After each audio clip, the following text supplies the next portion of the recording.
rapidement. asalaamaaleykum. waaleykum salaam wa rahmatullah. waaw sëñ bi na nga def. waaleykum salaam. waaw yaa ngi ci direct bi lan mooy sa contribution. non dugguma woon pour direct bi. C'est le président Idrissa Seck qui voulait parler juste à Françoise Hélène. Oh my God. Oh my God. dañu ma yónnee benn vidéo. Ouais. Où tu avais l'air de te plaindre du fait que nous ne nous soyons pas vus à New York. yéen damay coupé damay wax ak président Idrissa Seck yéen damay coupé. Coupé. déet bul coupé kay bul coupé comme ñoom ñëpp dégg nañu li nga wax. yaay waay président tey moom gitangaas tey mag sama président dañuy gitangaas yaa ngi dégg. Ça c'est un honneur sama gars yi waa jubanti président Idrissa Seck moo ñëw di gitangaas ak man nag maa ngi doog a teeral. waaw président ñu ngi lay déglu. Voilà, d'abord dama lay nuyuwaat. ñu ngi lay fay président.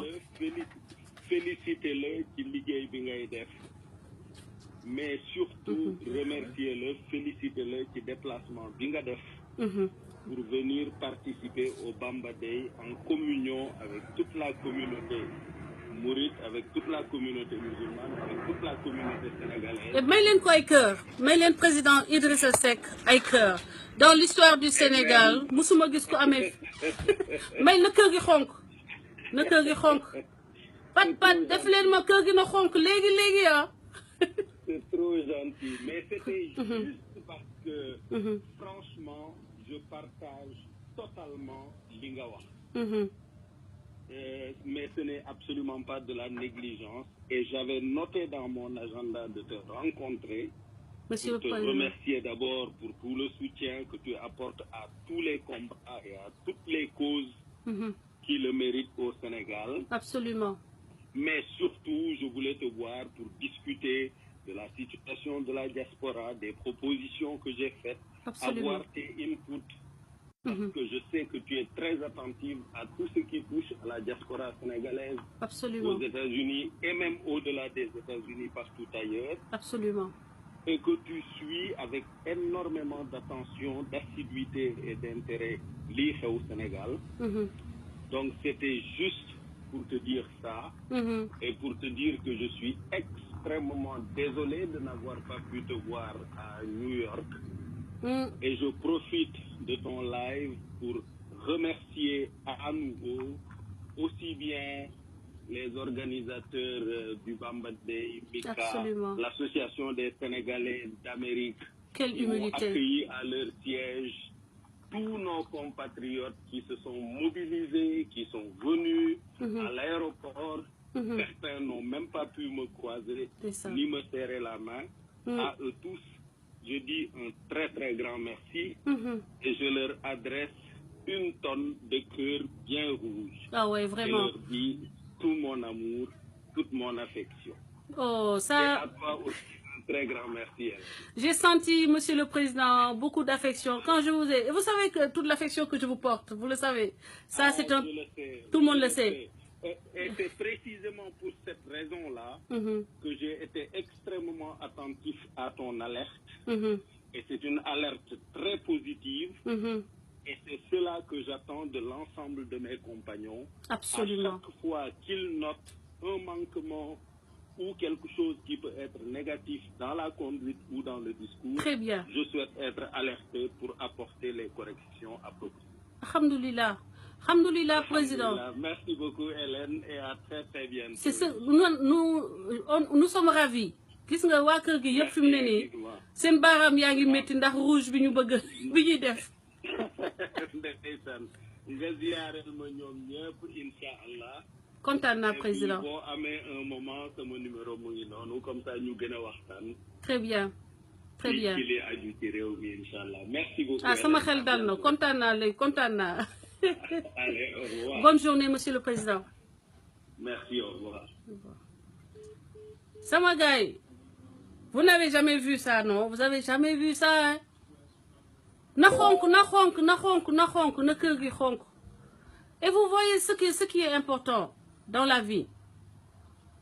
C'est important que dirigeant di déglu. C'est important que dirigeant am humilité déglu. Parce que je suis partie. Non, l'émotion est forte. Non, no rouge, bu leen wax merci rek def leen mu xonk. Et c'est extraordinaire. Xam nga lu tax man dama nekk nit ku entière. Te dama dem Bamba Day, vraiment les gens, tout le monde a cherché à me rencontrer. Et man ma dem ci salle bi ba ma gisee président génn ma dem nuyu ko. Parce que yàlla moo def ma bëgg ko. Ça nëbbuma ko kenn. Mais ndeysaan. Heureusement que moom mu am cette humilité. Heureusement mu am cet esprit moderne. Parce que effectivement ñun bëgguñu luy def comme Macky Sall. Bëgguñu lu jege comme Tanor Dieng. Bëgguñu loolu nga xam ne day xoggaliku. Parce que da ngay jàpp sa bopp ni que yow yaa ngi au-dessus. On veut un président qui appelle dans un live parce que dégg na sama wax li ma wax ba ma génne foofu dama ne ñëpp wut nañu ma rencontré ba mu des sama waxuma tur bi mais you know nandite la donc man dama ne you know this is crazy parce que quand même diaspora sénégalaise je pense que du ma fi chapeau léegi dootuma fi mbaxane wala benn du ma fi koppati. Quand tout le monde veut voir Françoise, tout le monde fait tout pour avoir des photos avec Françoise et demande à Françoise de venir travailler avec toi. Président Idrissa Seck, nga xam ne doo budul doowu jinne doog nañ ma ko ndax moom ci réseaux sociaux yi depuis des années. Mais si je parle français, maintenant mes amis sénégalais vont pas entendre. Voilà, je voulais pour la première fois. Donc, j'ai parlé avec le président, un candidat à la présidentielle sénégalaise, monsieur le président Idrissa Seck, qui a parlé en direct dans le live du peuple, le live de Djoubanti. Djoubanti qui est une aspiration, qui peut être, on peut dire que si nous sommes 15 millions, 14 millions de Sénégalais, you know, veulent ce que symbolise Djoubanti.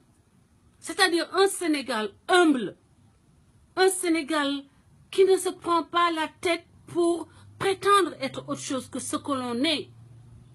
Aujourd'hui, monsieur le président, je suis sûr que dans ces réseaux, et à partir d'aujourd'hui, je pense que Djoubanti vous regardera, tout l'ensemble de Djoubanti ne vous regardera plus du même œil. Si je vois les cœurs qui sont en train de voler dans le live, et les mots que je vois écrire. Non, dire non. This is a vending point. A vending point. Point, you know, qui va marquer l'histoire des réseaux sociaux. Et c'est ce qu'on veut, un président.